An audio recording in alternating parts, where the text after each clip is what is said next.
김진의 돌직구쇼에 오신 여러분 반갑습니다. 김진입니다. 전 오늘도 저희 돌직구쇼 오픈 스튜디오 앞에 나왔습니다.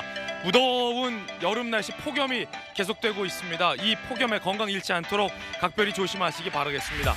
이화영 전 부지사를 수사하는 검찰이 수사를 진술을 조작하고 있다라고 주장하던 민주당이 돌연 김성태를 검찰이 봐주고 있다라고 주장을 했습니다. 그 주장의 근거는 무엇일까요? 잠시 후에 이야기 나눠보겠습니다. 그런가 하면 정치권에서는 10월 이재명 사퇴론까지 일각에서 돌고 있다는데 그 정체도 파헤쳐보죠.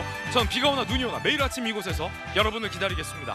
김진의 돌직구쇼 지금 라이브로 시작합니다. 잠깐만요.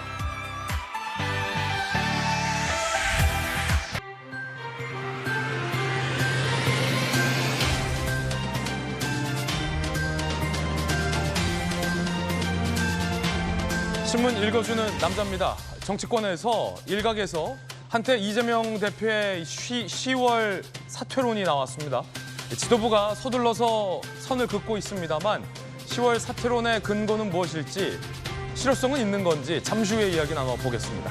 오늘 조간신문 4가지 키워드 준비되어 있습니다. 먼저 첫 번째 키워드부터 공개하겠습니다. 첫 번째 키워드는 바로 이겁니다. 온열. 요새 날씨 참 덥죠? 폭염입니다. 동아일보 이면입니다. 이 폭염 탓에 온열 질환으로 사망한 사망자가 주말에만 11명. 엄청난 숫자죠. 작년 전체 9명을 넘어선 숫자입니다. 벌써 11명이니까요. 대부분 밭일을 하던 이 고령자 어르신들이 이 폭염에 돌아가시는 사고가 주말 사이에 발생하고 있습니다. 이번 주도 폭염이 계속되니까 어르신들, 특히 고향에 있는 어르신들에게 꼭 전화드려서 폭염에는 밭일하지 마시라고 당부 부탁드려야 될 것 같습니다. 이어서 두 번째 키워드입니다. 두 번째 키워드는 뭘까요? 장난, 물음표가 붙었죠? 장난 뒤에 조선일보 3면입니다. 단기간에 급성장한 북한 무인기 미스테리. 정말이지 미스테리입니다. 처음에는 베꼈네. 미국 거 북한이 베꼈네 라고 웃어 넘겼는데 전문가들 사이에서 그 이후로 그냥 웃어 넘길 수 있는 것만은 아니다라는 얘기 나오고 있습니다. 물론 그 성능이 얼마나 정밀할지는 모르겠습니다만 북한 무인기, 장난감 수준의 무인기가 이제는 어엿한 정말이지 폭격이 가능한 무인기 수준의 실력을 갖춘 거 아니냐라는 우려가 전문가들 사이에서 나오고 있습니다. 장난일까? 장난 아닐까? 과연 북한 무인기의 성능은 어느 정도인지 궁금해집니다. 이어서 다음 키워드입니다. 세 번째 키워드는 이겁니다. 순살. 치킨에는 순살이 좋지만 여기에 순살은 곤란하죠. 경향신문입니다.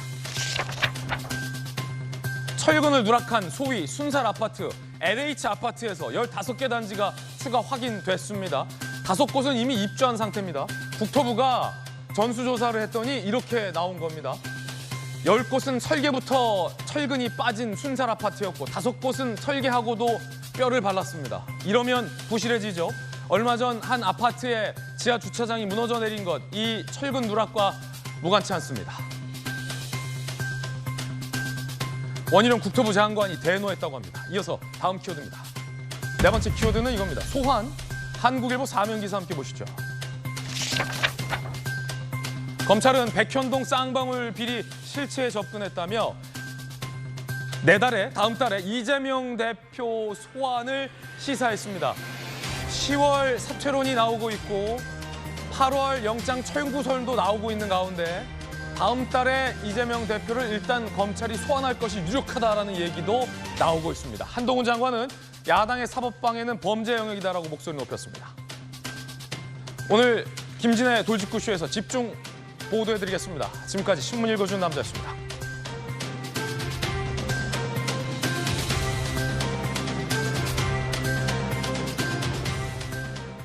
오늘 아침 함께하신 분들 소개해드리겠습니다. 법전 들고 나온 정법전 정혁진 변호사, 바르다 박 선생, 국민의힘의 박정아 의원 나오셨습니다.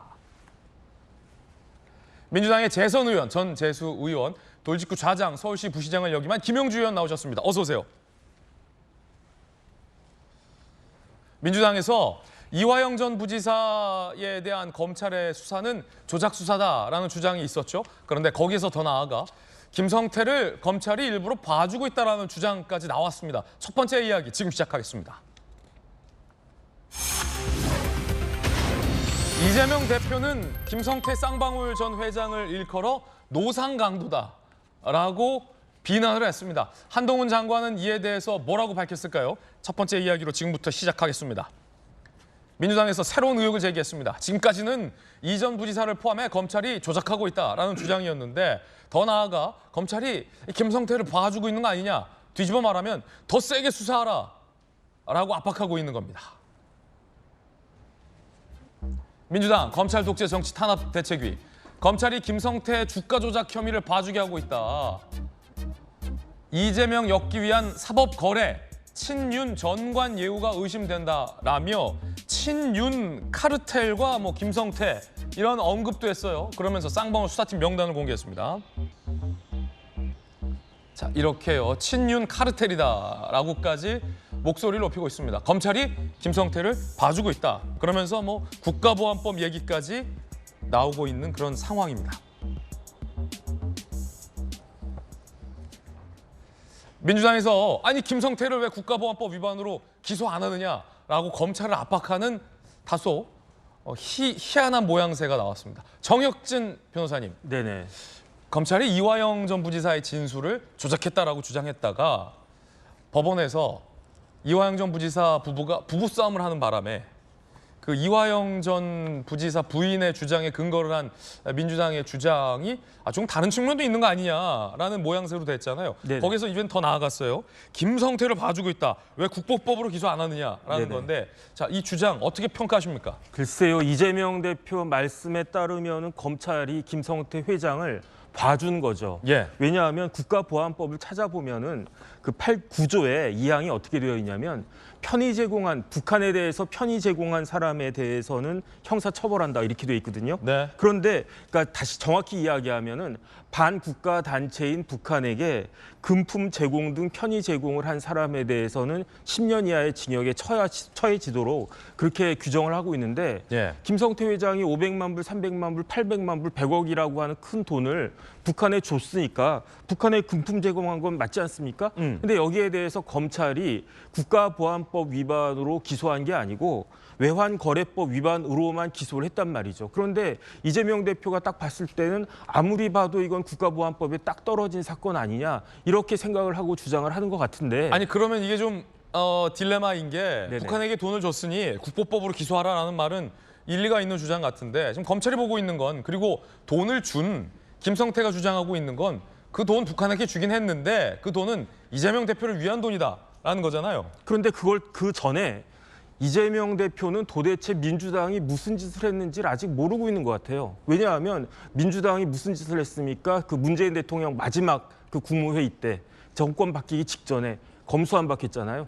검수완박해가지고 검찰청법에 따라가지고 검사의 수사권을 대폭 줄여놨잖아요. 예. 검사가 수사할 수 있는 그 범죄는 부패 범죄와 경제 범죄 등인데 등에 해당하는 거 제가 시행령 찾아봤더니 별거 없단 말이죠. 그런데 국가보안법 위반죄는 부패 범죄에도 해당이 안 되고 경제 범죄에도 해당이 안 돼요. 검수완박 취재와도 맞지 않는 주장이다. 그래서 만약에 이재명 대표가 검찰을 비난하려고 했다라고 하면 그거는 번지수를 잘못 잡은 거예요. 예. 경찰을 비난을 해야지 왜 그 검찰을 갖다 비난을 하느냐. 그게 첫 번째 문제인 거고, 두 번째는 조금 더 이재명 대표도 법률가니까 그 법원이 국가보안법 위반죄를 그 처벌을 할 때에는 굉장히 조심해요. 왜 조심을 하냐면은 제가 판례를 찾아보면 이렇게 단순히 편의 제공만 했다고 해가지고 국가보안법 위반죄로 처벌할 수 있는 게 아니고 우리나라의 존립과 안전, 그다음에 자유민주적 기본 질서에 실질적인 해악을 끼치는 것이 명백한 경우에만, 명백한 위험성이 있는 경우에만 국가보안법으로 처벌을 할 수 있다. 이렇게 되어 있단 말이죠. 이게 그 대법원 판례거든요. 그런데 김성태 회장이 보낸 돈이 이재명 대표 입장에서는 국가의 존립 안전 등의 실질적인 해악을 미칠 위험이 명백하다라고 판단을 했다라고 하는 거죠. 그렇다라고 하면 빨리 경찰이 수사해가지고 그 검찰에 송치했을 때 검찰에서는 김성태 회장에 대해서 예. 다시 이제 추가로 기소를 하는 것이 이재명 대표 논리에 따르면 마땅하다 이렇게 생각은 되는데, 여기서 문제는 뭐냐면요. 그 800만 불이 그냥 김성태 회장이 그냥 보낸 돈입니까? 그게 아니잖아요. 아니 아무리 김정은이 지금 어렵고 뭐 배도 고프고 뭐 벤츠도 사고 싶고 그렇다고 해도 예. 김성태 회장이라고 하는 이제 한동훈 장관 깡패라고도 했는데 그런 사람과 같이 동격으로 서로 돈 받고 왔다 갔다 그러고 싶었겠습니까?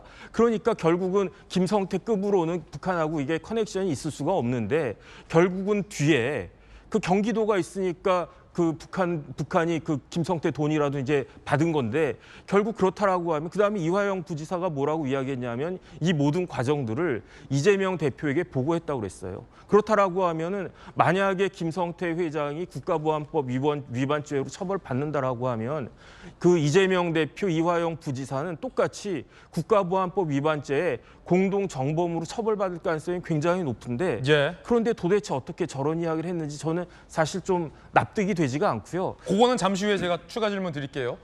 김정은이 벤츠를 사고 싶어 한다라는 것은 김정은이 굉장히 많은 벤츠를 타고 있기 때문에 거기에 이제 근거한 추정성 발언이라는 말씀 드리겠고 민주당이 한 짓이라는 표현보다는 민주당이 벌인 일 정도로 순화해서 말씀을 부탁드리겠습니다. 어쨌든 정리해보면 두 가지인데 민주당이 검수완박을 하는 취지와 국가보안법으로 기소하라라는 주장은 배척된다라는 주장. 두 번째는 만약에 김성태가 국가보안법으로 기소된다면 그 연장선으로 이 돈의 쓰임의 용도, 즉 이재명 대표를 위한 것이었다는 게 입증되면 같이 처벌될 수 있다라는 의견 주셨습니다. 그럼 전재수 의원님, 네. 민주당에서 왜 김성태를 봐주게 하고 있다라고 주장하고 있는 겁니까? 일단은 이 부분을 대북 송금과 관련해 가지고 이재명 대표를 어떻든 공소장에 기재를 하고 기소를 하기 위해서는 김성태 전 쌍방울 회장과 이화영 부지사의 명확한 증거와 물증이 없으면 결국은 일치된 진술이 필요하거든요. 예. 근데 진술이 필요한데 저희들이 한번 시간을 돌이켜서 한번 살펴봅시다. 우리가 김성태 회장이 지금은 구속이 돼 있는데 해외로 도피했을 때 검찰이든 정치권에서 김성태 회장을 어떻게 이야기를 했습니까?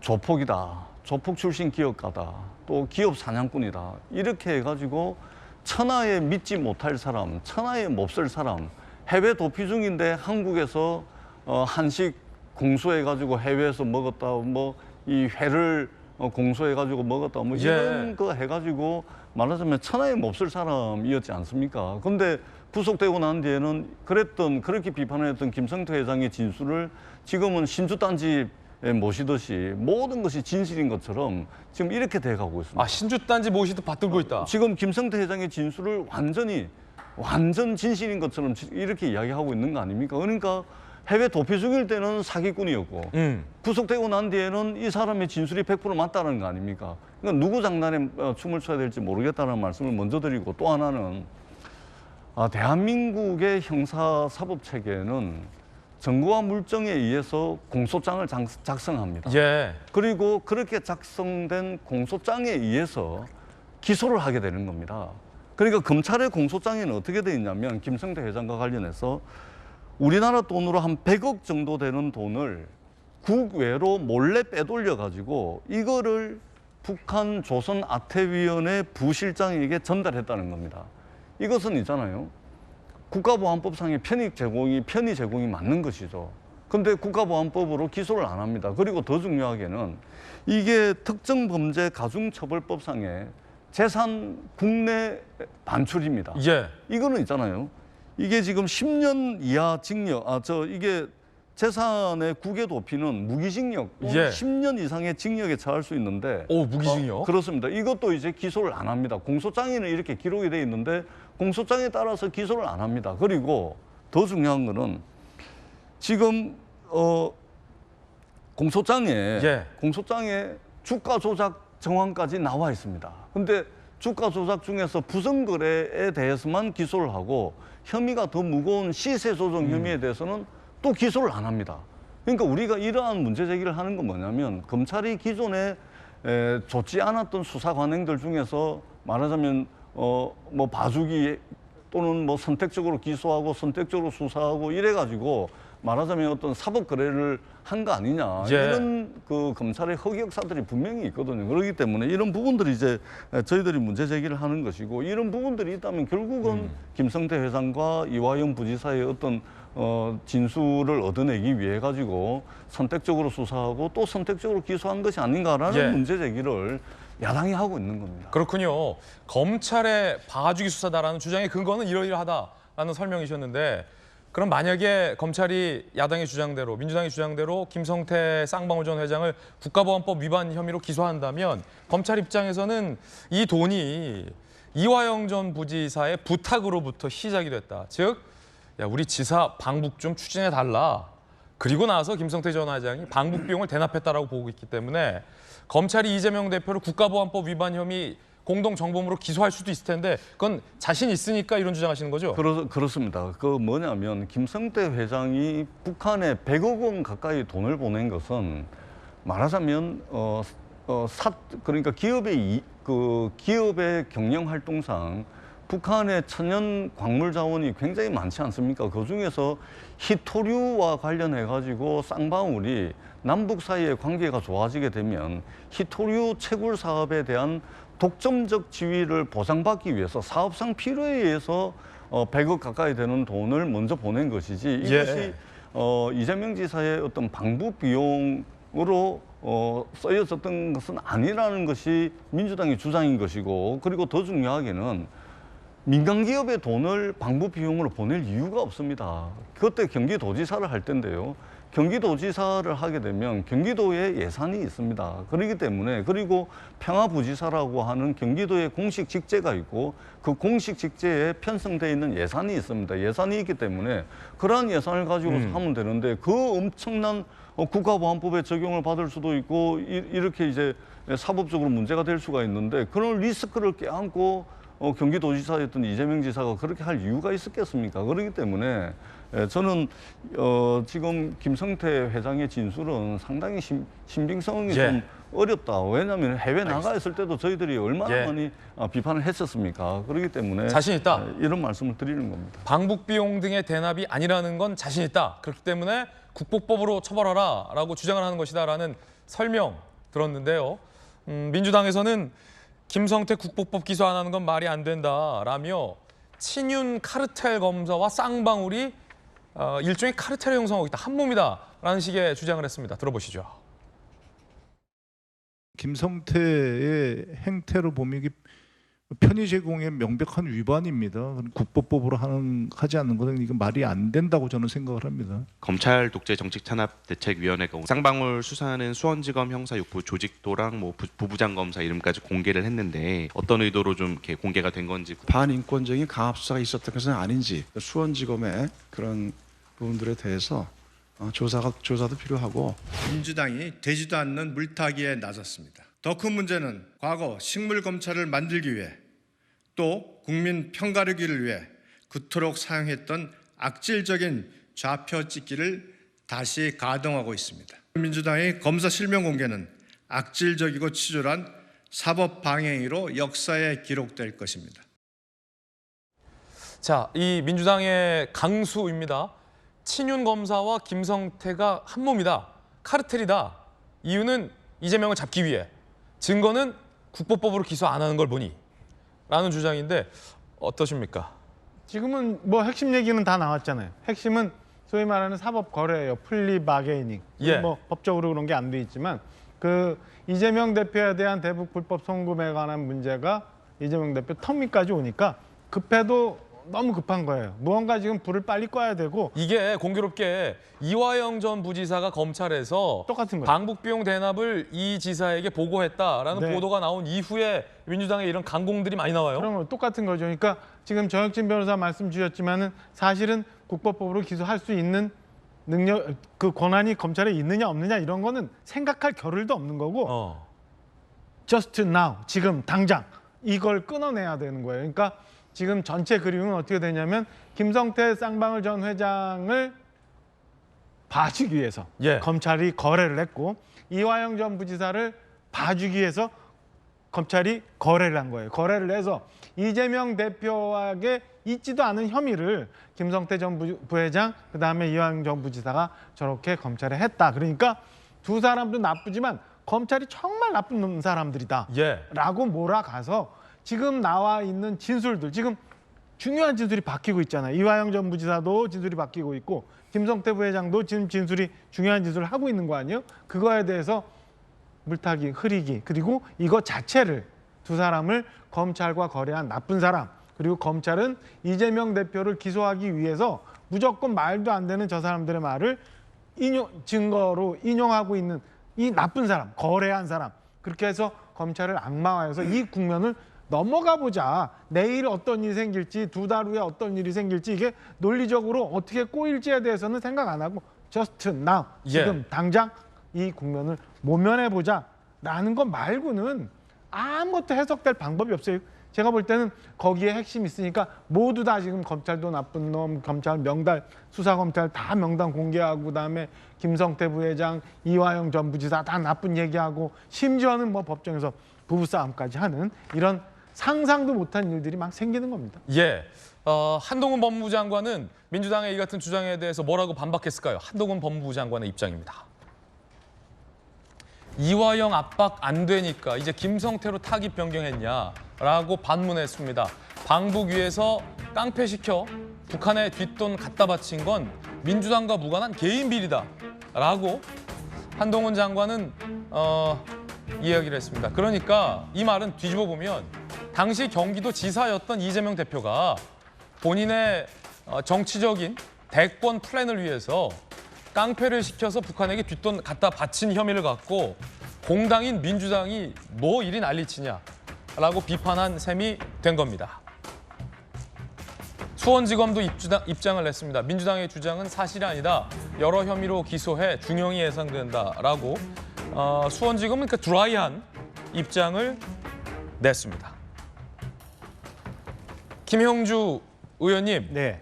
한동훈 장관 주장인데 그러니까 민주당의 이 같은 주장은 좀 무리하다. 그리고 더 쉽게 말하면 민주당이 그때 무슨 일을 이재명 지사에게 있었는지 민주당이 알지도 못하면서 뭐 이러냐, 뭐 이런 얘기들도 들려요.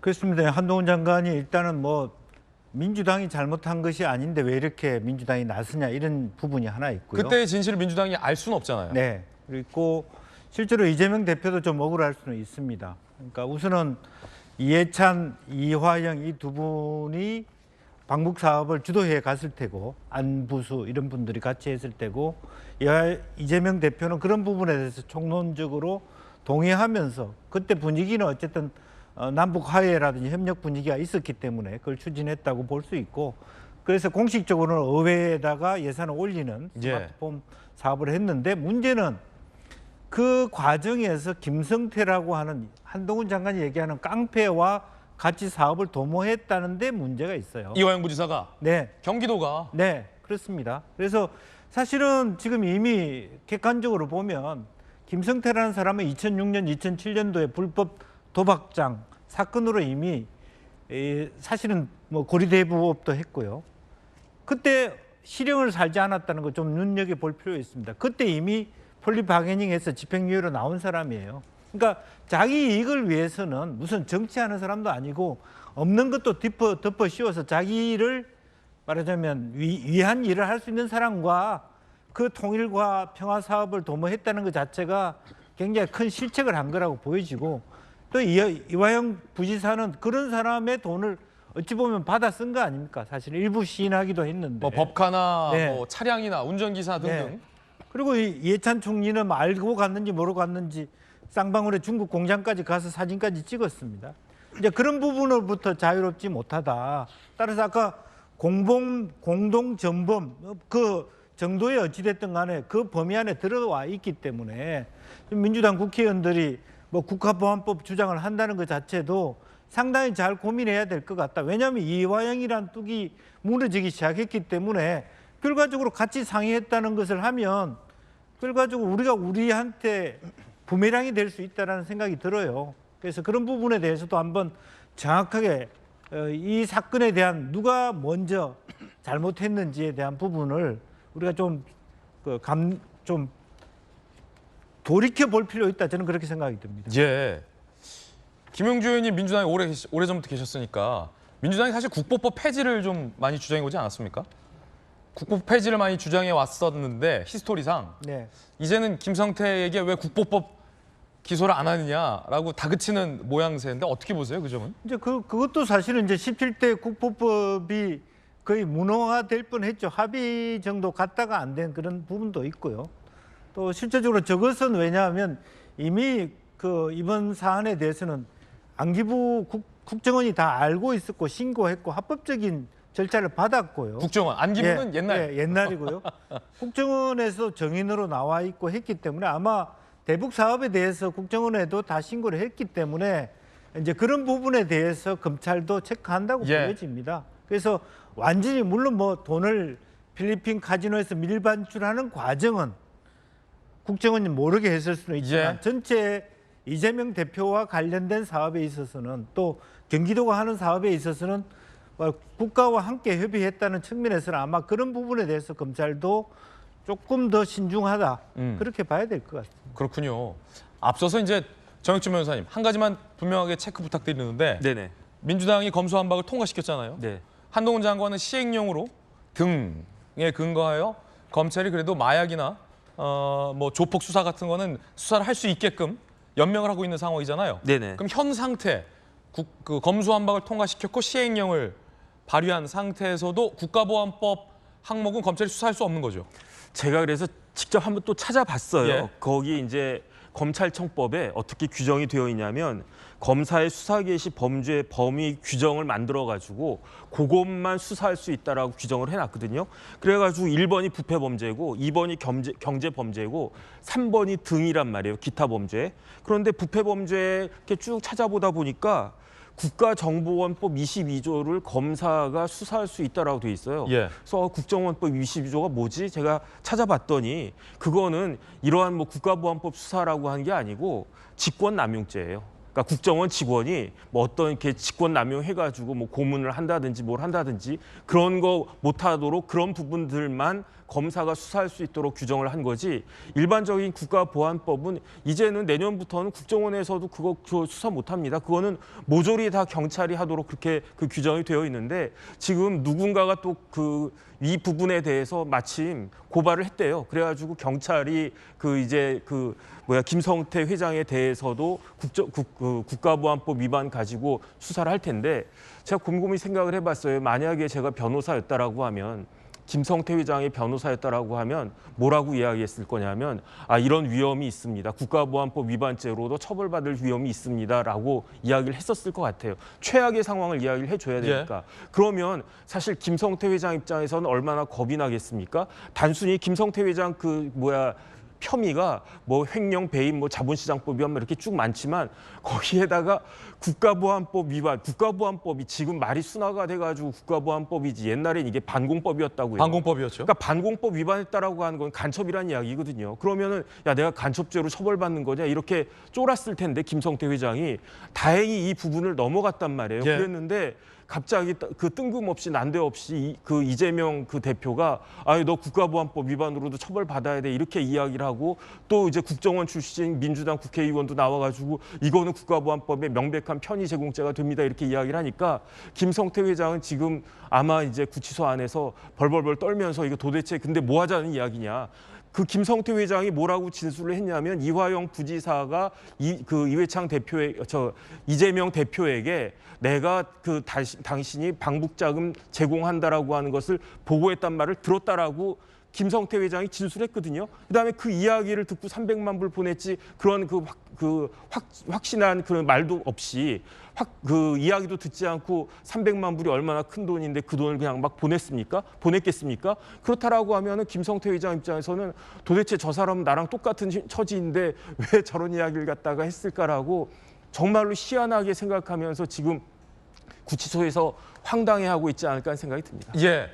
이재명 대표가 페이스북에 김성태 회장을 일컬어 노상 강도다라고 지목을 했습니다. 그러면서 검찰이 이상하다라고 주장했는데요. 이재명 대표의 입장 준비되어 있습니다.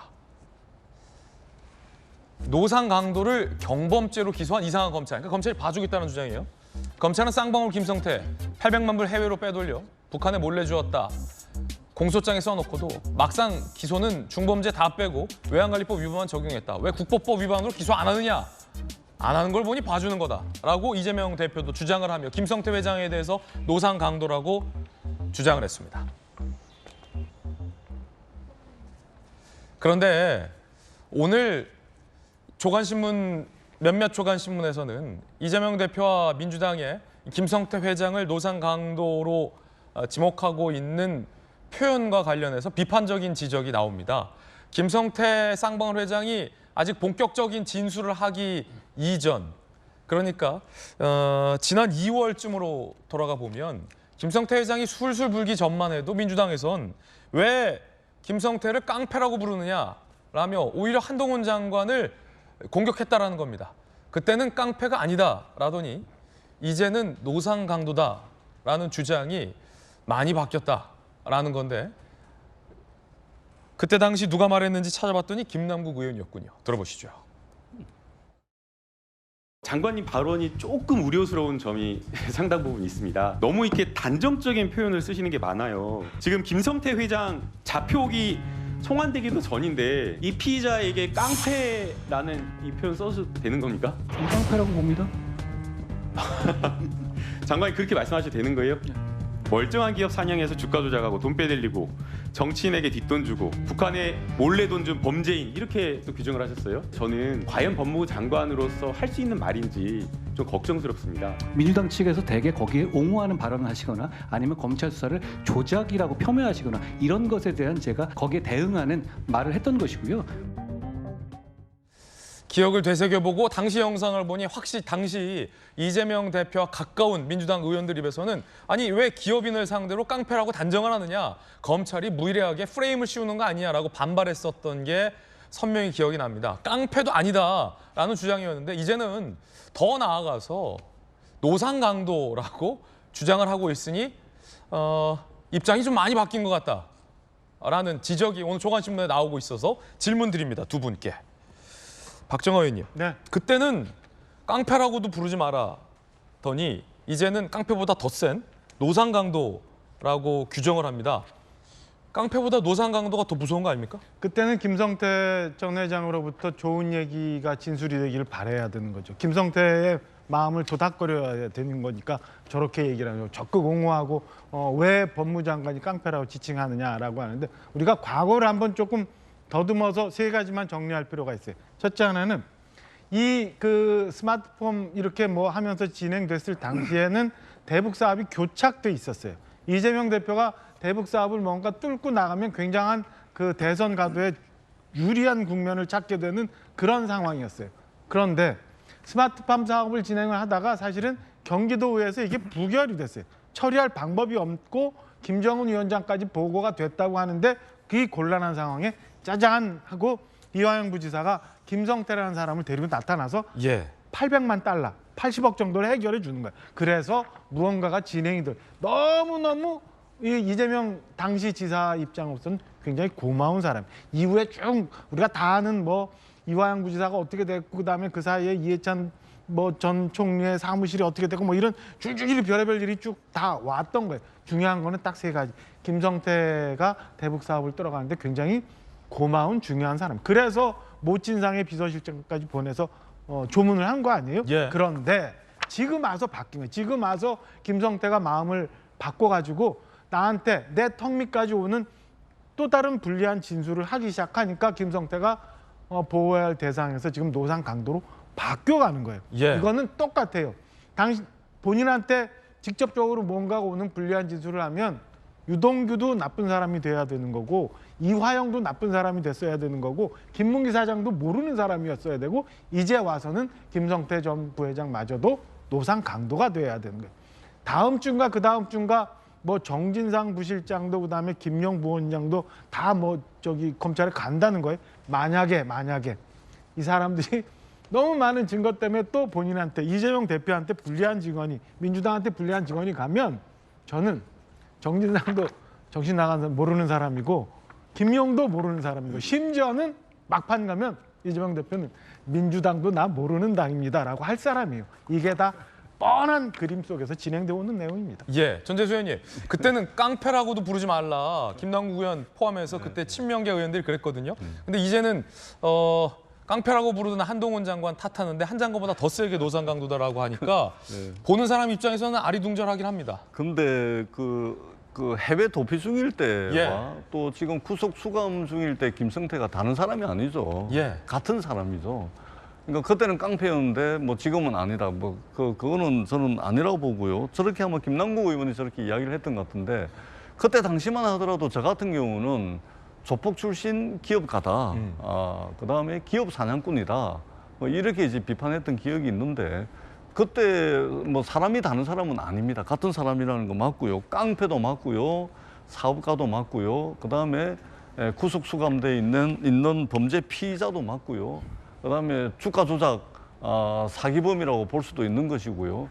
그러니까 이 김성태라는 사람이 여러 가지 얼굴을 하고 있는 것이죠. 뿐만 아니고 사업 수완도 되게 좋은 사람입니다. 이분이 검사 출신들, 변호사들 쫙 그냥 다 모아가지고 쌍방울 계열 회사에 사회이사로 다 또 배치를 합니다. 그래가지고 어떤 뭐 범죄를 저지르거나 이렇게 했을 때 정관예우 변호사들 통해가지고 요리조리 또 빠져나가려고 했던 뭐 그런 또 수완이 또 좋은 사람이었기도 하고 그렇기 때문에 저는 기본적으로 이 김성태라는 분은 제가 조금 전에 말씀드렸듯이 여러 가지 정체성을 가지고 있는 여러 가지 얼굴을 하고 있는 사람으로 보는 것이 맞겠죠. 그리고 이전의 김성태와 지금의 김성태는 틀린 사람이 아니고 같은 사람이다. 예. 이렇게 생각을 합니다. 그때도 깡패, 지금도 깡패다. 아니, 그럼요. 예. 예.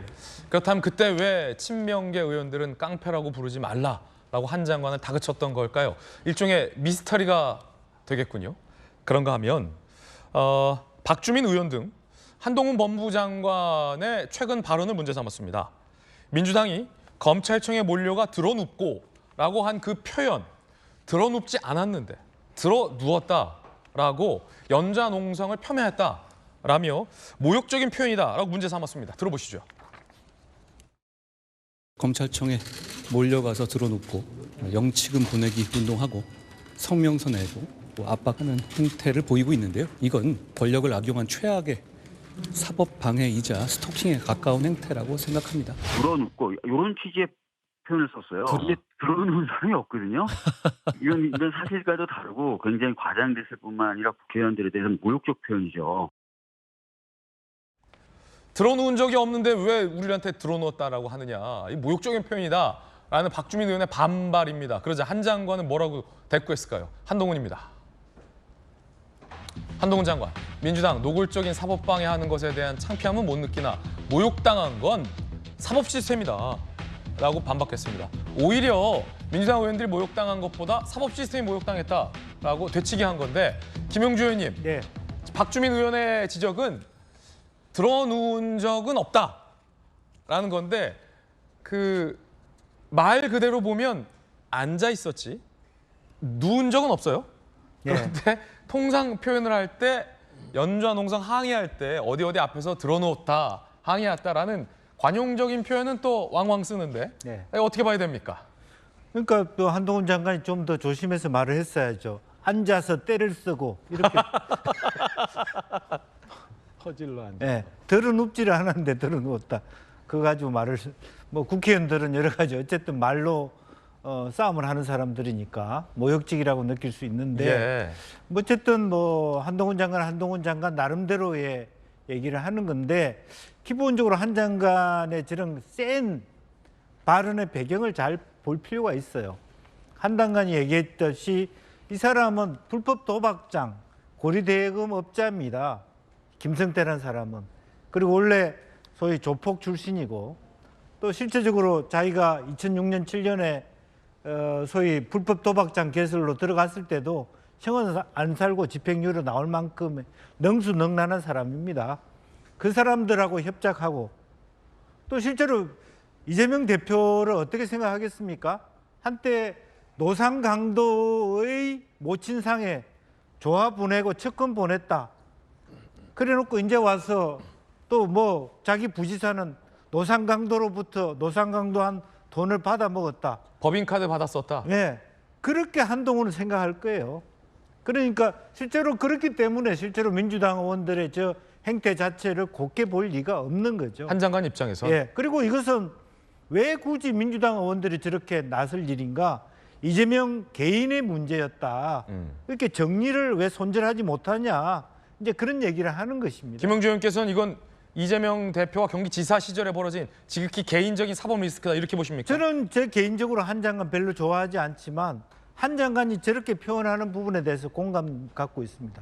자기가 봤을 때 저는 깡패거든요. 깡패라고 얘기하는 것은 한편으로 보면 한 장관 속으로는 순화된 발언이라고 봤을 겁니다. 조폭도 안 되는, 의리도 안 지키는 그런 놈하고 같이 일한 주제에 그게 한동훈의 입장입니다. 민주당 의원을 보는 입장입니다. 그렇기 때문에 우리가 조금 냉정하게 생각할 필요 있다.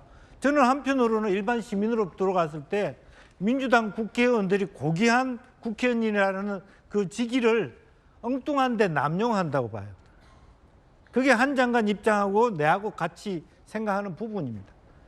민주당 국회의원이 정신을 차려야 돼요. 김영주 의원님의 개인적 견해였습니다. 그런가 하면 이화영 전 부지사가 김성태 전 회장으로부터 법인카드를 받았었다는 의혹과 관련해서 이화영 전 부지사의 수행비서 A씨가 진술을 바꿨습니다. 변화했습니다.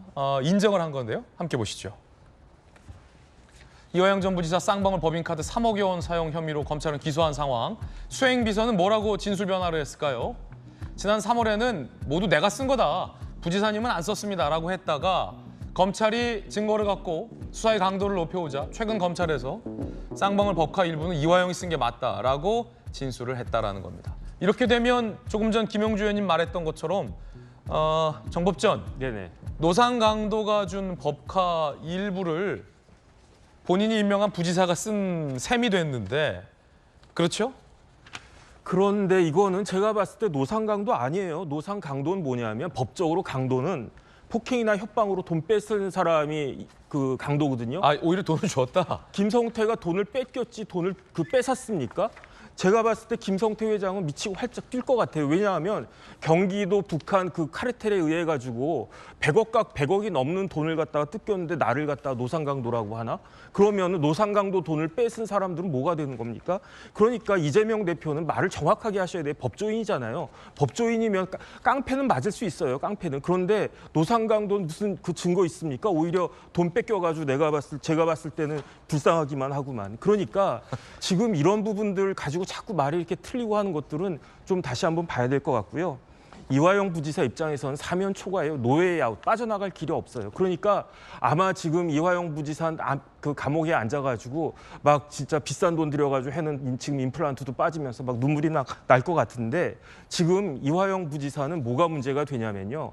안부수 그 회장이 징역형이 1심에서 나왔어요. 그게 3년 6개월이 나왔고 3년 6개월이 나왔죠. 그다음에 거기에다 더 중요한 건 뭐냐면은 국정원의 조사 보고서가 나왔어요. 그런데 그 국정원 조사 보고서는 지금 윤석열 정부의 국정원이 아니고 문재인 정권의 그 국정원이었기 때문에 반박할 수가 없다고요. 그렇기 때문에 김성태 회장이 800만 불 보낸 게 김성태 회장이 공무원이 아니었기 때문에 이게 단순한 외환거래법 위반으로 의율이 됐을 뿐이지 여기에 이화영, 이재명 이렇게 공무원들이 끼이게 되면 800만 불 자체는 이거는 그 제3자 뇌물죄가 되거나 아니면 단순 뇌물죄가 되거나 해가지고 완전히 국면이 틀려져 버리거든요. 이거를 제가 이화영 부지사의 변호인이라고 한다면 최악의 상황을 말씀드려야 되니까 이야기했을 거고 그렇다라고 하면 이화영 부지사 입장에서는 내 입장에서는 최대한 내 형량을 낮추기 위해서 무슨 짓이라도 해야 되겠다. 어떻게든 선처를 바라고 다 자백하는 것이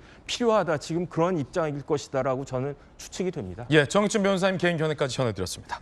첫 번째 이야기 심층적으로 분석을 한번 해봤습니다. 이번엔 저희가 준비한 두 번째 이야기인데 지금 저희가 얘기했던 이재명 대표의 어떤 개인적인 사법 리스크, 물론 민주당 지도부는 야당을 향한 정부 차원의 검찰을 동원한 야당 압박, 야당 탄압이다라고 주장하는 의견도 있습니다만 이런 이야기들과 연장선 상에 있는 이야기입니다. 두 번째 이야기의 주제를 공개하겠습니다.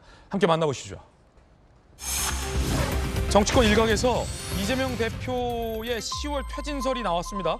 그러자 지도부가 선을 그었습니다. 말도 안 되는 지라시 수준의 이야기다라고 선을 그었습니다. 그 가운데 이낙연 전 대표와 이재명 현 대표가 만났습니다. 그런데 양쪽 지지자들이 부글부글하다고 합니다. 그 이유도 함께 이야기 나눠보겠습니다. 먼저 정치권 일각에서 10월 퇴진설이 이야기 나왔습니다. 들어보시죠. 10월 달에 퇴진하는데 10월 추석 이후에 10월 달에 퇴진할 거로 이재명 이미 대표가 생각을 하고 있고 그래야 당이 내년 총선에서 이긴다. 내가 뭐 계속 버텨가지고 총선에서 우리가 패배하면은 나도 죽고 당도 죽고 진보 진영 다 그냥 무너진다. 이재명 대표 스스로 그런 생각하고 계신다? 그래서 K 의원을 당대표로 밀겠다. 라디오에서 한 인사가 이재명 대표 10월 퇴진설을 제기를 했는데 이에 대해서 지도부 차원에서 따로 코멘트하시거나 뭐 생각하고 계신 게 있는지. 한마디로 말씀을 드리면 턱도 없는 찌라시 수준의 그냥 소설이다 이렇게 말씀을 드리고 싶어요. 한 시사평론가가 10월 퇴진설을 얘기하고 K 중진 의원이 당대표 적임자로 맡을 것이다라는 주장을 제기하자 당의 조정식 사무총장이 턱도 없는 찌라시 소설이다라고 반응을 하면서 이슈가 커졌습니다. 그럼 왜 10월일까? 왜 10월 퇴진설이 나왔을까? 그 근거도 궁금합니다. 정치권 일각에서 떠도는 이야기입니다. 함께 보시죠. 공직선거법 재판 1심 판결도 10월 즈음에 예상된다. 첫 번째 근거. 야권 관계자. 무죄 나오면 체제는 굳건, 유죄 나오더라도 질서 있는 퇴진으로 해소할 수 있다는 얘기가 돌고 있습니다. 저희 채널A가 취재를 해보니 공직선거법, 그러니까 김문기 처장을 아냐 모르냐라는 것을 두고 지금 재판 중에 있는데 그 1심 판결이 꽤 좀 길게 재판 중이잖아요. 늦어도 10월 전에는 나온다. 무죄가 나오면 제일 이 대표 입장에서는 베스트인데 유죄가 나오더라도 질서 있게 퇴진하면 된다라는 얘기를 실제 하고는 있다고 합니다. 이것이 10월 퇴진설까지 급발진했다라는 추측이 가능할 텐데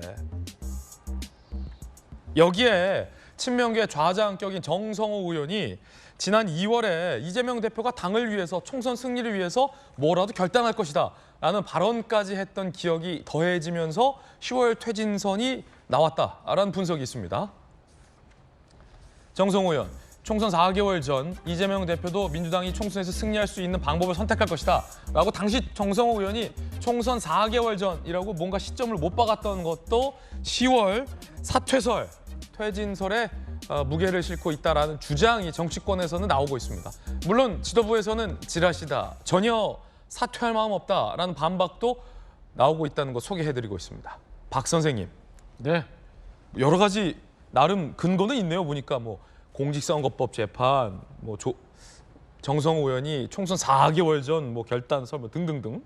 조정식 총장이 뭐 지라시 수준이라고 얘기는 했지만 한번 쭉 맥락을 보면은 충분히 있을 수 있는 얘기고 당내에서 이런저런 걱정 안 하겠어요. 지금 10월 달에 만약에 공직선거법 관련해서 유죄가 나온다라고 하면 그 대법원까지 확정 판결 때까지 가야 되지만 그럼 당이 무너질 상황이에요. 왜냐하면 대선 때 그 세금으로 받았던 400 몇백억 다 토해내야 되는 상황까지 오는 거거든요. 지금 민주당 당사 다 팔아야 되고 뭐 의원들 다 각출해갖고 갚아줘야 될 판인데 그거를 각각 의원들이 왜 부담을 하겠어요? 만약에 최악의 경우. 그러니까 10월 달에 뭐 1심 판결이 나오면 무죄면 어떻게 되고 유죄면 어떻게 이런 것들은 다 나오더라도 100만 원이죠. 유죄가 되고. 그럼요. 그 만약에 예를 들어서 뭐 한 앞서서 이제 야권 관계자가 얘기했던 99만 5천 원 벌금 뭐 이렇게 99만 9천 원 뭐 이렇게 나오면 99만 5천 원 이렇게 나오면 1심에서 이렇게 됐으니까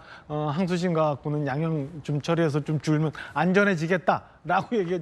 그다음엔 대장동 기소돼서 수사받아야죠. 백현동 수사받아야죠. 우리가 앞서 얘기한 대북 송금 받아야지. 언제까지 이렇게 이러면 당내에서는 이 불안함이나 이런 것들이 연기가 쭉쭉쭉 나올 거예요. 그러니까 그게 10월이 됐든 아니면 정성호 의원이 말씀하시는 것처럼 무슨 총선 4개월 전이든 저는 어찌됐건 이재명 대표 체제가 민주당에서 온건히 유지되면서 총선을 치를 수는 없는 상황이다. 연기는 언제까지 뭐 계속 설은 나올 거다. 다만 문제는 뭐냐면 이렇게 저렇게 해서 아무리 수혈을 받으려 해도, 그러니까 수혈이라는 거는 자 생각해봐요. 갑자기 무슨 의총에서 합의도 안 됐는데 혁신위를 띄워요. 지금 저희가 앞에 사진 봤던 것처럼 명락회동을 했는데도 그 후폭풍이 계속 돼요. 뭐 이런저런 수혈을 받아도 안정이 안 되니까 계속 이렇게 나가는 거 아닌가 싶은 생각이 있어요. 그러니까 링거는 계속 맞는데 내 다리는 계속 휘청거리고 이재명 대표를 앞세워가지고는 총선하기가 어려운 상황이 민주당 내에서 계속 갈 거다. 그렇기 때문에 저는 저런 식의 찌라시라고 표면은 했지만 계속 얘기가 나올 거다. 그리고 당연히 지금 현재 지도부로서는 10월이 됐든 아니면 내년 초가 됐든 시한적이고 이 한시적인 시한부적인 지도 체제가 있으면은 이재명 대표의 지도력이 어떻게 리더십이 그 순간 당장 무너지는 거 아니에요. 그러니까 당연히 부인할 수밖에. 아무리 내일 당장 대표직을 그만두고 내가 용퇴한다고 결정을 했어도 오늘은 아마 지도부에서는 절대 그런 얘기 없다고 얘기할 거예요. 왜냐하면 지금부터 무너지면 그냥 무너지는 건데. 그러니까 저는 민주당 내에서 나오는 얘기가 전혀 근거 없이 나오는 건 아닐 거다. 무언가 그게 40명 의원들이 의견을 모았든 4명의 의원들이 의견을 모았든 저런 얘기는 계속 있을 거다. 그러나 최종적으로 결과가 나올 때까지는 지도부는 계속 부인하는 이런 체제가 계속 갈 거다. 이렇게 예상을 합니다. 예, 바로 다 박세원 선생, 박정호 의원의 의견이었습니다. 전재수 의원님, 저도 저 주장 봤는데 일단 스피커의 신뢰도 문제도 좀 있고 저 주장의 근거라는 것은 사실은 마땅히 없더라고요. 이제 근데 박정호 의원을 포함해서 저분 주장 말고 차차 하고서라도 약간의 어떤 10월 퇴진설에 뭐 근거는 있을 수 있다라는 지금 전망인데 당내 분위기는 어때요? 내년 4월달에 국회의원 총선거가 있지 않습니까? 그렇죠. 국회의원 총선거는 정치권의 가장 큰 이벤트입니다. 이벤트죠. 가장 큰 이벤트다 보니까 원래 국회의원 선거 한 1년 전부터 5만 가지 시나리오들이 다 나옵니다. 5만 가지 나오죠. 5만 가지 시나리오들이 여의도 주변에 이제 나오게 돼 있고, 그리고 그 시나리오를 제기하고 그 시나리오를 유포하는 사람들이 자신들에게 유리한, 자기들이 그렇게 됐으면 좋겠다라는 쪽으로 시나리오들이 막 유통이 되는 겁니다. 그렇기 때문에 그렇게 유통되는 시나리오 중에 하나다 이렇게 말씀을 드리고요. 전혀 근거가 없다. 그다음에 뭐 신당설이다, 누가 뭐 검사를 누가 공천을 한다, 뭐 또 이전에 올드보이들이 또 뭐 총선 출마하기 위해서 몸풀기를 한다. 지금 여의도 주변에는 정치권의 가장 큰 이벤트를 앞두고 여러 가지 시나리오가 있습니다. 그 중에 하나일 뿐이고, 뭐 이렇게 뭐 시나리오 중에 그 많은 시나리오 중에 뭐 하나가 아마 뭐 되긴 하겠지만 뭐 떠돌고 있는, 유통되고 있는 그런 이제 시나리오다 이렇게 봐주시면 되겠습니다. 그러면 현재 상황으로 가장 가능성이 높은 건 이재명 대표가 대표직을 끝까지 유지하면서 공천권도 행사하고 총선 때의 당대표 자리에도 이재명 대표가 앉아 있을 가능성이 가장 크다. 그것도 시나리오 중에 하나죠. 이거 장담 못해요? 어떻게 알겠습니까? 그 말인즉슨. 아니 민주당만 그런 것이 아니고 국민의힘도 지금 김기현 대표 체제가 존재감이 없다 보니까 김기현 대표 체제도 비대위로 국회의원 선거를 치를 수 있다 이런 시나리오도 있거든요. 사람 이름 모른다. 그렇습니다. 그렇기 때문에 지금 나오는 시나리오는 여러 가능성 중에 하나일 뿐이지 그것이 현실화되는 거하고는 또 다른 별개의 문제다. 이렇게 보는 게 맞겠죠. 그러면 이제 사람 일은 어찌 될지 모르니까 총선 때 민주당 당대표 의제에는 이재명 대표가 안 앉아 있을 수도 있다는 말씀이세요? 앉아 있을 수도 있고 없을 수도 있고. 몇 대 몇 정도로 보십니까? 제가 점쟁이가 아니에요. 사람 일은 모른다라는 말씀으로 가름하겠습니다. 지난 금요일에 한국갤럽 지지도 여론조사가 나왔고 또 최근에 CBS RN서치 여론조사 결과가 나왔습니다.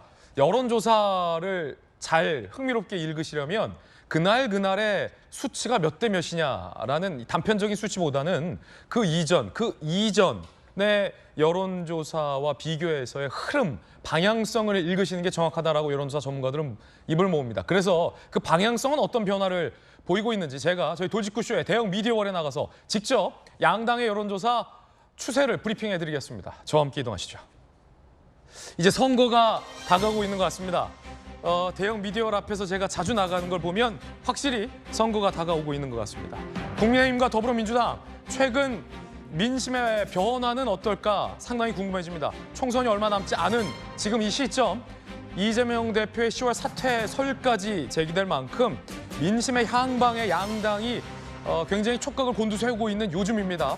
그만큼 중요하죠. 먼저 보실 여론조사는 한국갤럽의 여론조사 결과입니다. 함께 보시죠. 빨간 그래프가 국민의힘, 파란 그래프가 더불어민주당의 그래프입니다. 그리고 회색이 말 그대로 회색지대 무당층이라고 볼 수 있겠습니다. 최근 발표된 여론조사 결과 국민의힘은 35%, 민주당이 31%, 그리고 민주당이 29%군요. 죄송합니다. 파란색 민주당이 29%, 그리고 회색지대 무당층이 31%를 기록했습니다. 다시 한번 말씀드리면 국민의힘이 35%, 민주당이 29%, 무당층이 31%를 기록했습니다. 그런데 앞서 말씀드렸던 것처럼 29, 31, 35의 숫자보다도 그 직전의 여론조사와의 방향성 추세를 보는 게 더 중요하다라고 말씀드렸는데 추세를 한번 볼까요? 4월 셋째 주 그 직전의 여론조사와 비교했을 때 국민의힘은 33에서 35%로 상향세를 기록했고요. 민주당은 30에서 29%로 1%포인트 하향세를 기록했습니다. 자, 그러면 한 주 더 가볼까요? 자, 7월 둘째 주와 비교를 했을 때 국민의힘은 33, 33, 35의 방향성을 기록했고 민주당의 그래프가 더 드라마틱합니다. 7월 둘째 주까지만 하더라도 국민의힘과 33, 32 거의 동수의 지지율을 기록했습니다. 그러다가 민주당의 지지율이 32, 30, 29로 뚝뚝뚝 떨어졌습니다. 급기야 20%대를 기록했는데 이 한국갤럽의 여론조사에서 윤석열 정부 출범 이후에 민주당이 29%를 찍은 것은 매우 이례적인 상황이긴 합니다. 또 다른 여론조사도 준비했습니다. 이번에는 CBS와 노컷 뉴스가 의뢰하고 실시한 RN서치 여론조사 결과입니다. RN서치 여론조사 결과는 어떻게 다를까요? 함께 보시죠. 자, 역시 파란색 그래프가 민주당, 빨간색 그래프가 국민의힘입니다. 최근 실시된 RN서치 여론조사 결과 민주당은 43.3%, 국민의힘은 37.2%, 무당층은 15.4%를 기록했습니다. 그런데 방향성, 추세를 보시면 민주당은 47.8%, 그러니까 7월 셋째 주에 거의 50%에 가까운 엄청난 지지율을 이 RN서치 여론조사에서 기록했습니다. 그런데 지금 발표된 지지율을 보면 이 빠짐세, 하락세도 매우 드라마틱합니다. 47.8%에서 43.3%. 그러니까 5.5%포인트가 4.5%포인트가 빠진 겁니다. 그런가 하면 국민의힘은 34.0%에서 37.2%, 3.2%포인트 상승한 그래프를 그렸습니다. 그러니까 하나하나의 숫자를 배제하고더라도 하락세 그래프를 그린 민주당과 상승세 그래프를 그린 국민의힘의 지지율이 양쪽 여론조사 모두 다 동일하게 보이고 있다는 겁니다. 왜 이런 걸지 궁금한데 김영주 의원님, 큰 선거 민주당에서 홍보본부장으로 진두지휘 많이 해보셨잖아요. 지금 수치상으로는 조금 차이가 있습니다만 앞서 한국갤럽과 지금 RN서치 여론조사에서 양당 지지율의 추세는 좀 비슷해요. 왜 그럴까요? 그렇습니다. 우선은 이제 이화영 사태가 결국 이화영이 중요한 게 아니라 이재명 리더십의 문제로 생각해서 중도층에 있는 분들이 일부는 국민의힘으로 이탈하거나 무당파층으로 가고 있다. 민주당이 빠지고 국민의힘이 오른 첫 번째 이유는 이화영 사태. 예. 그래서 이제 우리 무당파층과 중도층 생각해볼 필요 있는데 우리 당의 지지자들은 이 중도층으로서의 국민의힘을 지지하지는 않죠. 민주당 지지자들이. 예. 그래서 실질적으로 보면 이제 갤럽 조사는 전화 설문조사이기 때문에 국민의힘을 선택했다기보다는 우리 당 지지자들은 무당파 쪽으로 갔다. 민주당 지지자가 무당파로 갔다. 네, 이제 그렇게 볼 수 있고요. 이제 그런 부분인데 실질적으로 보면 이제 RN서치 같은 경우는 실제로 전화 면접 조사가 아니기 때문에 오히려 더 표명하고 있다. 그러니까 실질적으로 민주당의 기본적인 전통적인 양의 변화는 없습니다. 실제로 43이라고 하는 객관적으로 보면 아까 갤럽하고 전혀 다른 수치잖아요. 갤럽은 아예 국민의힘이 이기고 있는 거고 RN서치는 국민의힘이 지고 있는 건데 물론 뭐 오차범위 아니긴 합니다만. 네, 오차범위 아니긴 합니다만 이제 그렇게 본다라면 실제적으로 갤럽을 중심으로 봤을 때는 민주당의 지지자들이 내 민주당 지지한다는 말하기 싫어지는 상태에 와 있다는 거죠. 피하고 싶다, 숨어버리는. 그게 이제 무당층이나 그렇게 간다라는 것을 분명히 볼 수 있습니다. 그래서 이것은 장기적으로 보면 아마 민주당이 새로운 리더십을 만들어 갔을 때 아마 다시 민주당 지지로 돌아올 수 있는 부분이 있다고 보여집니다만은 어쨌든 지금 이 상태는 왜 이재명 대표가 10월 퇴진론을 고민해야 되는가를 보여주는 지표일 수 있다. 자기 지지율에 대한 어떤 콘크리트층이 붕괴하기 시작했다는 것을 의미할 수도 있다. 그렇게 보여집니다. 이게 왜냐하면은 뭐 양평고속도로 논란 뭐 등등 여러 가지 정당별로 이 주파나를 따져봤을 때 민주당이 꼭 뭐 불리하지만은 않은 이슈, 후쿠시마 오염수 방류 등등이 있었는데 그런 것들에도 불구하고 민주당의 지지율이 드라마틱하게 두 여론조사 모두에서 빠진 건 아무래도 이 이화영 전 부지사의 진술 변화 그 이후에 보인 민주당의 태도가 오히려 민주당 지지자들의 중도층에 있는 분들 그런 분들의 이반이 있다고 그렇게 봐야 될 것 같습니다. 지지자들이 당에게 지지를 돌리는 현상까지 이어진 것이다. 김용주 의원님의 분석이었습니다. 여러분들은 어떻게 생각하십니까?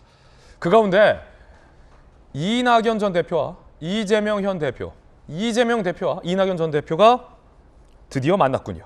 이야기 들어보시죠.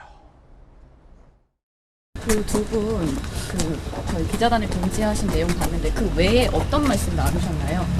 그런 내용이 줄을 이뤄서 두 분이 말씀을 하셨습니다. 뭐 다른 얘기들 거의 대부분 같은 얘기예요. 이낙연 전 대표님 당내에서 앞으로 수련 앞두고 어떤 역할을 하실 수 있을까요? 아이고 뭘 지금 그런 얘기도 나누셨나요? 아니요. 다음에 언제 만나세요? 또 만나세요? 그건 알 수 없죠. 그러나 얘기하셨나요? 뭐 지금 그런 얘기를 한 적은 없습니다. 무엇보다 두 분이 만나셔서 같이 이렇게 공감하시면서 했던 얘기는 당이 단합해서 반드시 총선에 승리해야 된다. 이런 부분에 대해서 전적으로 일치하시고 서로 공감을 하셨다고 그런 말씀을 전해드렸습니다. 두 전현직 대표가 만나서 어떤 얘기를 했을까? 정치권 일각에서는 약간 동상이몽이다라는 지적도 나오는데 함께 보시죠.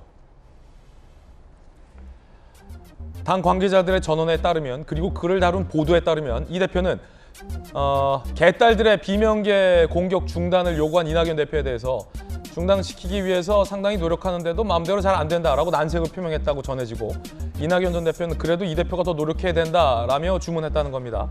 즉 개딸들이 뭐 이낙연 전 대표와 친이낙연계 의원들을 상대로 굉장히 좀 뭔가 모욕적인 표현들로 조롱을 하는 것에 대해서 좀 공격을 중단해달라라는 것을 두고 이견을 보였다라는 얘기도 있고요. 민주당의 총선 승리를 위해서 이재명 대표가 하나가 돼야 된다라고 원팀을 강조한가 하면 보도에 따르면 이낙연 전 대표는 도덕성을 먼저 회복해야 된다라고 서로 다른 주문을 했다라는 보도들도 나오고 있습니다. 그러자 국민의힘에서는 동상이몽이다라고 꿈풀이를 했습니다. 들어보시죠. 민주당의 혁신을 위해 이재명 대표가 물러나야 하고 친명계와 개딸들은 수박 색출을 멈춰야 한다는 것입니다. 총선 승리와 당의 혁신 방안에 대해서는 한 침대에 누워 서로 다른 꿈을 꾸면서도 윤석열 정부와 윤석열 대통령을 비난하는 데는 한 목소리를 냈습니다. 현 당대표와 전 당대표 모두 민주당의 현 주소를 전혀 자각하지 못하고 남 탓만 하는 것을 보니 둘 중 민주당을 혁신할 사람은 없어 보입니다. 특히 이 지금 당이 무엇을 해야 하는가에 대해서 두 사람이 서로 다른 곳에 방점을 찍었다. 뭐 이낙연 전 대표가 도덕성을 요구했다라고 전해지는 부분과 관련해서 동상이몽이다. 이렇게 국민의힘에서는 평가를 했는데 그러자 민주당에서는 이렇게 반박했습니다. 이재명 대표님이랑 이낙연 전 대표님 회동에 대해서도 윤석열 정부 탓만 이렇게 좀 비판을 했는데 이건 좀 어떻게 보셨나요? 더불어민주당이 이제 총선 승리를 위해서 그 단합과 혁신으로 나가자고 뜻을 모았습니다. 관련해서 국민의힘은 아마도 위기감을 느끼지 않을 수 없을 것 같습니다. 그렇게 해서 나온 이야기가 아닌가 싶고요. 지금 국민의힘 전 당대표와 현 당대표가 어떤 모습입니까? 전 당대표 같은 경우에는 수혜가 있는데 골프를 쳐서 징계를 받았고요. 그리고 현 당대표 같은 경우에는 지금 용산 그늘에 가려져서 존재감도 없을 뿐더러 그나마 나타나는 존재감이라고는 아들 코인 논란 아니겠습니까? 그렇게 해서 민주당에 대한 그런 부러움의 발로가 아닌가 싶습니다. 전현직 대표가 만나서 부러워서 배 아파서 저러는 거다라는 민주당의 반박이었습니다. 그런가 하면 이게 다 총선이 얼마 안 남았기 때문에 정치권에서 여러 가지 설과 가능성들이 제기되는 것일 텐데요. 올드보이들, 옛날 그 형들이 다시 몸푼다 이런 설도 있습니다. 함께 보시죠. 총선 출마설 도는 민주당 오비 올드보이. 자, 본인들은 올드보이라고 하면 싫어하시는 분들 몇 명 계신데 일단은 뭐 박지원 전 국정원장 4선인데 뭐 선수가 중요한 분이 아니죠. 박지원 전 원장은 정치적인 뭐 중량감은 4선 이상입니다. 목포에 직전 지역구를 뒀는데 해남 완도진도에 나갈 것이다 라는 출마설이 돌고 있습니다. 그리고 또 다른 올드보이 정동현 전 장관 역시 4선인데 공식 레코드는 대선 후보까지 지냈기 때문에 그 이상이죠. 중량감은. 전북 전주병이었는데 그 지역에 다시 나간다. 탈원에 나선다. 본인이. 이런 얘기도 나옵니다. 천정배 전 장관 얘기도 오랜만에 나와요. 6선 무려. 광주에 또 다시 나간다는 얘기도 있고 유성엽 전 의원도 나오고요. 추미애 전 법무부 장관 얘기가 가장 많이 나오죠. 광진 의리였는데 그 지역에 다시 나간다. 근데 공교롭게 거기는 고민정 의원. 고민정 의원은 뭐 두렵지 않다라는 식의 얘기도 반응도 내비쳤습니다. 고민정 대 추미애, 추미애 대 고민정 이런 얘기도 나오고 이임족성 전 실장의 출마 얘기도 나옵니다. 서울 성동 의리였는데 뭐 종로 나온다는 얘기도 있고 아니다라는 얘기도 있고 본인이 나가고 싶다라는 얘기도 있고 아니다라는 얘기도 있고 어쨌든 임종석 전 비서실장이 나올 것이다라는 얘기도 정치권에서 많이 나옵니다. 아, 더 있어요? 자, 이분들도 나온다고 합니다. 김영주 의원님. 이분들이라고 하면 저분들은 어떻게 됩니까? 좀 2초 더 띄워드릴게요. 예. 네. 네, 됐습니다. 아니, 많이 나오네요, 옛날 분들. 그러니까 이제 민주당 쪽에서도 올드보이들이 많이 나오실 것 같고 영남 지역에서도 적지 않이 말하는 친박계 친이계 올드보이들이 많이 나올 것 같고요. 그런 소문도 많더라고요. 제가 봤을 때는 다음 총선의 그 평균 연령이 한 5세는 더 높아지지 않을까.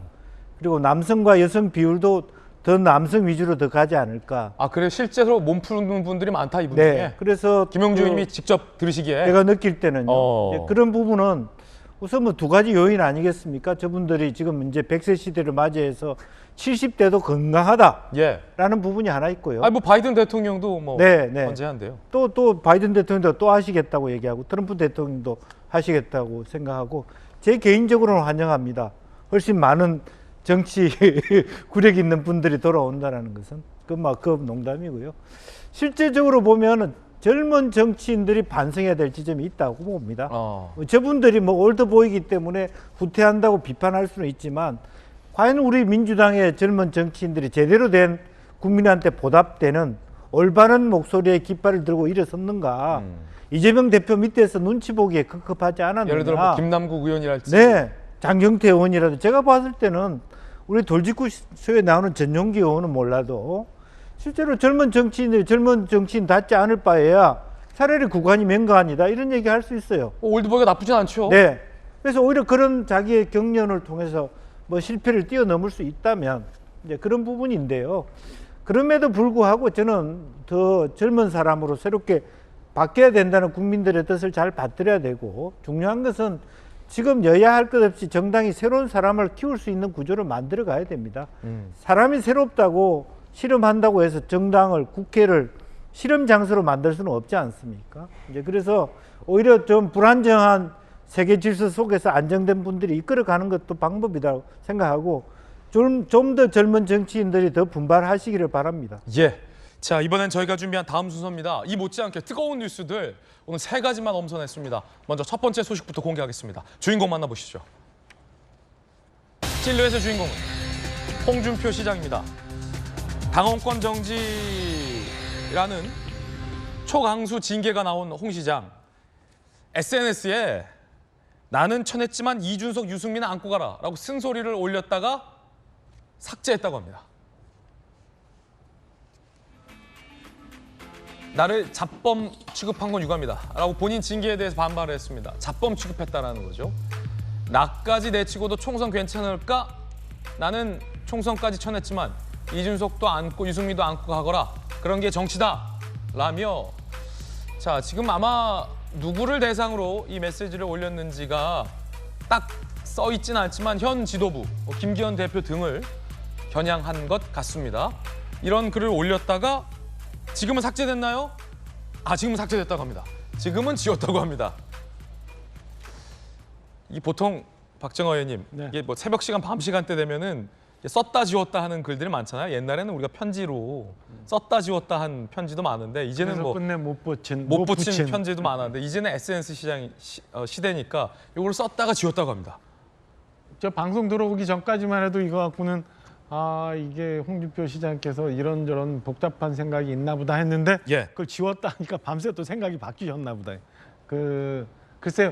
이 글을 잘 읽어보면 홍준표 시장이 그 여러 채널을 통해서 지금 문매를 맡고 있잖아요. 골프 때문에 좀 곤란해지고 그다음에 지난주에 징계를 받고 난 다음에 그래도 나에게는 3년의 시간이 있다. 또 이래가지고 이게 또 해석 여지에 따라서 또 일부 또 비판적으로 얘기하시는 분들도 있고 그랬잖아요. 그래도 거기까지는 그래도 홍 시장이 중진으로서 할 수 있는 얘기. 마땅치 않다고 잘 받아들였다라는 평가도 있었는데 여기서부터는 이제 반격이잖아요. 요건 반격이죠. 반격인데 액면을 잘 보면은 저런 것 같으니까 홍준표 시장이 그래도 이런 용어 써도 되는지 모르지만 그래도 가오가 있어야 되는 양반이잖아요. 이 가오는 잘못된 일본 외래어라. 홈이 홈이 좀 있어야 되는 양반인데. 홈도 이게 잘못된 그래서 요걸 잘 읽어보면 하여튼 본인의 하여튼 뭔 있어야 돼요. 자존심. 자존심 있어야 되는데 나는 천해도 괜찮은데 누구누구는 안고 가라. 그리고 이 정치판이라는 게 하이에나가 득실거리는 이 정글의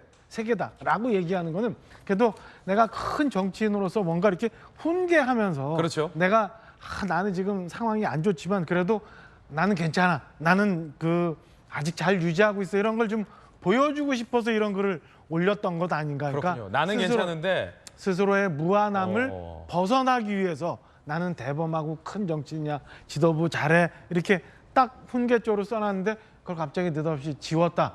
이게 이준석, 유승민에 걸리는 건지 아니면 좀 전에 제가 말씀드렸더니 훈계조의 얘기가 걸렸었는지 모르겠습니다만 지금 지웠다라고 하는 거는 홍준표 시장께서 요새 굉장히 신경이 복잡하시구나. 이때 다르고 저때 다르고 밤에 다르고 새벽에 다르고 이런 상황 아닌가라는 생각이 듭니다. 그냥 당신이 얘기했던 것처럼 나에게는 3년이 있다는 생각을 밖에다 얘기하지 말고 스스로 생각하시면서 차분차분 한 걸음 한 걸음 대구 시민들 그다음에 국민들의 그리고 당원들의 신뢰를 회복하는 길이 무언가 생각해 보시는 게 더 오히려 이렇게 글 자꾸 쓰시는 것보다 낫지 않을까라는 생각이 듭니다. 이준석, 유승민에서 탁 걸려서 지운 것일지 아니면 나 내치고 총선 괜찮겠니? 라는 부분에서 걸린 것인지는 분석하는 분에 따라서 조금 경중이 좀 다른 것 같아요. 그러니까 그게 어디에 방점이 있는 건지 모르겠는데 아마 이렇게 해서 이거 가지고 또 얘기가 많이 있으면 오늘 저녁에 뭔가 또 글을 하나 올리시지 않을까 한번 기다려 봐야 될 것 같습니다. 잡범 취급했다라는 것은 내가 당대표까지 지냈고 그리고 대선 후보까지 갔고 당이 어려울 때마다 내가 다 무소속으로도 나와서 살아 돌아온 사람인데 어떻게 나에 대해서 마치 잡범처럼 경량범처럼 이렇게 가볍게 징계할 수 있느냐라는 반발인 거죠. 그런 거죠. 그런 뜻이 있는 거고 나는 이렇게 망가져도 좋다. 그러나 당은 잘 돼야 된다라는 그런 뜻을 조금 내비치면서 이렇게 좀 나는 괜찮아라는 얘기를 좀 하시고 싶었던 것 같아요. 말 나온 김에 국민의힘 내에서는 이준석, 유승민을 안고 가야 할지 빼고 가야 할지 고민이지 않을까라는 분석 기사도 있습니다. 총선이 가까움에 따라 이준석 전 대표 근황은 뭔지도 궁금합니다. 그런데 유튜브 채널을 열고 총선 몸풀기에 들어갔다라는 얘기도 있습니다. 그런데 여의도 재건축 조합이라는 이름으로 이준석 전 대표가 본격적인 정치 행보를 제기했다라는 기사들이 많은데요. 어떤 영상 올렸는지 함께 보시죠. 대통령은 지방자치단체와 협의해서 교권을 침해하는 불합리한 자치조례 개정도 병행 추진하라고 지시했습니다. 학생 인권 조례에 대해서 보수가 이제 계속 또 정쟁화하는 과정에서 그럼 학생 인권 조례 읽어본 사람들이 그걸 얘기하고 있는 건가? 학생 인권 조례가 문제가 아니라 오히려 교육에 대한 기본적인 학부모들과 교원 간의 계약 관계가 잘못되어 있다라는 학부모는 그 교원에게 교육을 넘어서는 보육에 해당하는 어떤 것도 요구하면 안 된다가 당연한 얘기 유튜브에 지금 올리고 있는데 문제는 이제 본질은 학부모와 선생님에 대해서 어떻게 생각하느냐라는 뭐 인식이 문제다라는 얘기는 뭐 누가 못합니까? 그거는 뭐 벌어진 일이고 네네. 그 중심에서 도화선이 된 학생 인권 조례를 이제 윤석열 정부에서 과연 무엇이 잘못되는 건지 독소 조항은 많다라는 전문가들의 지적이 있기 때문에 한번 점검해봐라라는 건데 그거에 이제 이준석 전 대표가 현 정부 때리기로 이걸 또 나선 건데 일단 여의도 재건축 조합이 뭐 하는 데입니까? 그러니까 지금은 이제 존재감이 없어진 분들이 다시 한번 그 존재감을 되살리기 위한 그런 모임이 아닌가 저는 그 정도밖에 생각이 안 되는데요. 근데 저는 사실은 학생인권 조례 읽어봤거든요.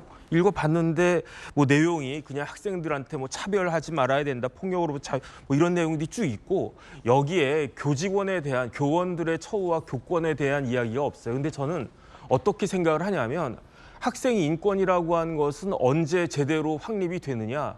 교권이 확립이 된 다음에 확립이 되는 거예요. 왜냐하면 학생들이 선생님들을 우습게 보는데 그때 뭐 학생 인권이 되겠습니까? 학생들이 중요한 것은 잘 배우는 거잖아요. 그런데 그 선생님들이 아주 우습게 보이는데 뭘 배우겠습니까? 그렇기 때문에 학생인권 조례에 그런 내용들이 최대한 포함이 되어야 되고 학부모들의 말도 안 되는 그런 민원 같은 것들을 통해 가지고 선생님이 괴롭힘 당하는 일들은 바뀌어야 된다. 이런 내용들이 들어가는 건 저는 타당하다고 생각하는데 뭐 학생인권 조례 운운한 것은 좀 말이 안 된다고 생각하고요. 예. 그다음에 이제 이준석 전 대표가 이야기한 이야기도 좀 말이 안 돼요. 왜냐하면 학부모하고 교원하고 무슨 계약 관계가 있습니까? 학부모가 교원하고 선생님하고 직접 1대1로 계약합니까? 안 그렇습니다. 학부모들은 학교하고 계약하는 거고요. 교원은 또 학교하고 계약하는 거기 때문에 그 중간에 학교가 있는 건데 그걸 딱 떼어내고 무슨 교원하고 사이에 뭐가 있는 것인가.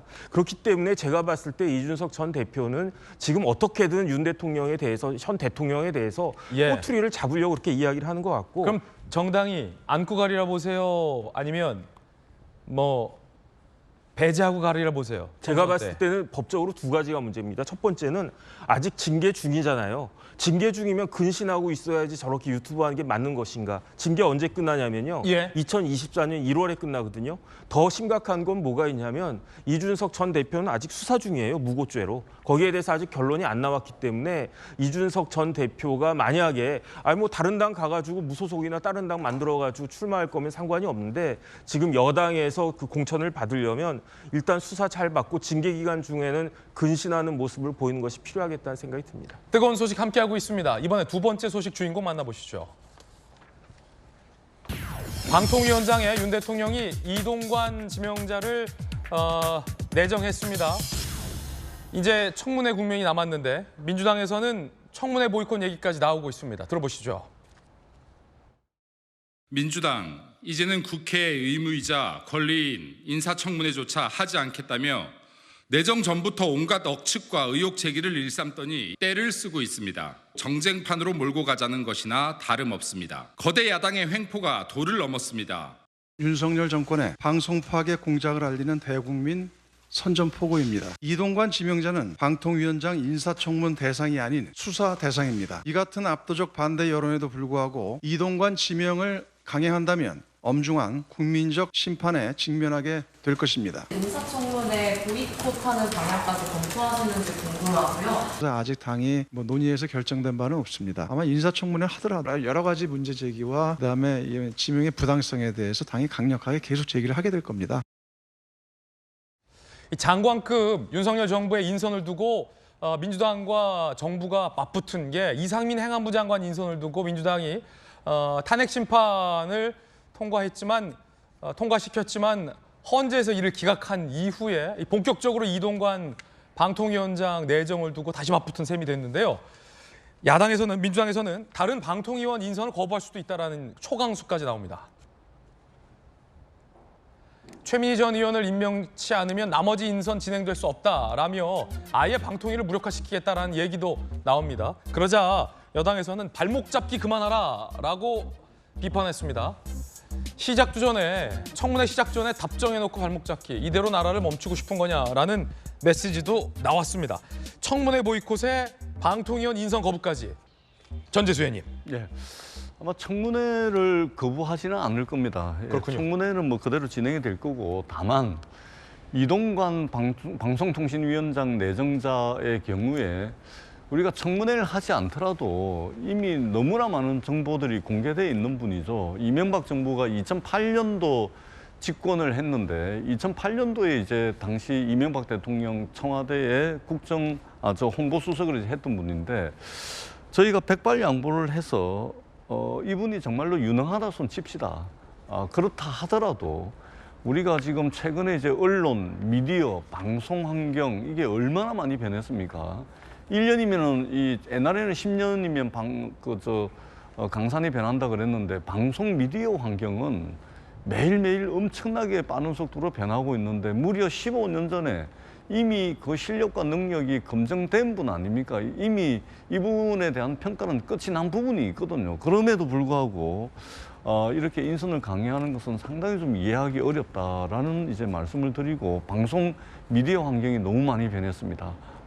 이런 말씀 하나 드리고 또 하나는 이분이 청와대 홍보수석으로 재직을 하시면서 방송 장악을 했던 그런 경험이 많다는 것은 이미 국가정보원 문건을 통해서도 이미 많이 이제 보도가 됐습니다. 방송 장악 유경험자 또는 방송 장악 기술자라고 하는 현업에 종사하는 언론인들, 기자분들의 대략적인 평가입니다. 그렇기 때문에 저는 이런 분을 왜 방송의 독립성과 중립성이 고도로 요구되는 방송통신위원장에 내정을 하는지 이해를 할 수 없다라는 말씀을 드리고 이것이 내년 총선을 위한 어떤 프로젝트가 아니길 바란다는 말씀도 아울러서 드리도록 하겠습니다. 네, 이에 대해서 여당 측에서는 행안부 장관에 의해서 이제는 방통위원장 인선을 두고 정부 발목 잡기를 하고 있다라고 비판하고 있는 상황입니다. 뜨거운 소식 함께하고 있습니다. 이번엔 세 번째 주인공입니다. 우리가 먹고 사는 문제는 매우 중요합니다. 그중에서도 의식주, 부동산 문제, 아파트 문제가 상당히 중요한 문제로 대두됐는데 소위 순살 아파트가 더 있다라는 국토부 발표가 나왔습니다. 아파트라면 그 안에 철골, 뼈대가 있어야 되는데 LH가 발주한 아파트 91개 단지 중에 15개 단지에서 철근이 없는 거예요. 소위 순살 아파트인 게 드러났습니다. 지난 4월 인천 검단 신축 아파트 지하주차장이 붕괴했는데 이게 순살 아파트 시공 탓이다라는 얘기가 알려졌는데 이런 게 더 있다라는 겁니다. 그때 당시 현장 모습 준비되어 있습니다.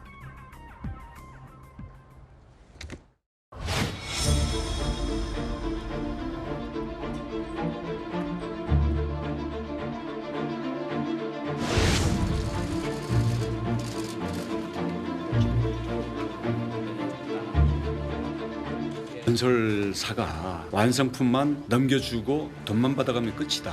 늘 이렇게 감시하지 않는다 그래서 소홀히 하는 그런 시대는 이제는 끝났다고 봅니다. 시공상의 과정에서 국민들에게 숨기고 싶었던 불편한 진실들이 들어있는지 국토부가 집권으로 철저히 들여다보고 파헤칠 생각입니다.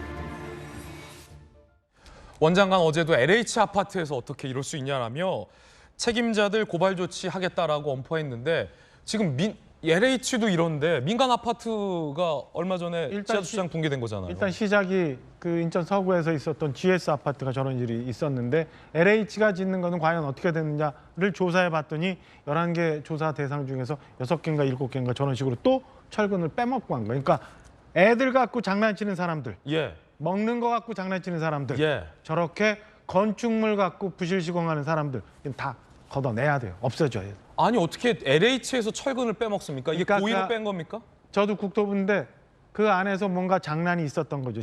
국토위 위원이시잖아요. 실무자들 더 조사해야 되죠. 그 안에서 업자들과 유착 결탁해서 철근 빼먹어서 저렇게 또 이상한 용돈 썼는지 저런 건 다 솎아내서 인사조치해야 된다고 생각합니다. 건설 원자재 값이 오르긴 해도 철근을 빼먹는다는 건 아니잖아요. 그거는 이제 수살치킨도 아니고. 뼈대를 없애버리자는 거고 그거는 짓지 말고 그냥 시멘트 덩어리 갖다가 놓은 거나 마찬가지인데 저게 있을 수가 있는 얘기예요. 저거 무너지면 어떻게 되는 거예요? 앞으로 박정아 의원님 국토위에서 이거 좀 면밀하게 집중적으로 봐주십시오. 집중적으로 검토하겠습니다. 절대 이런 일이 다시는 없도록 하겠습니다.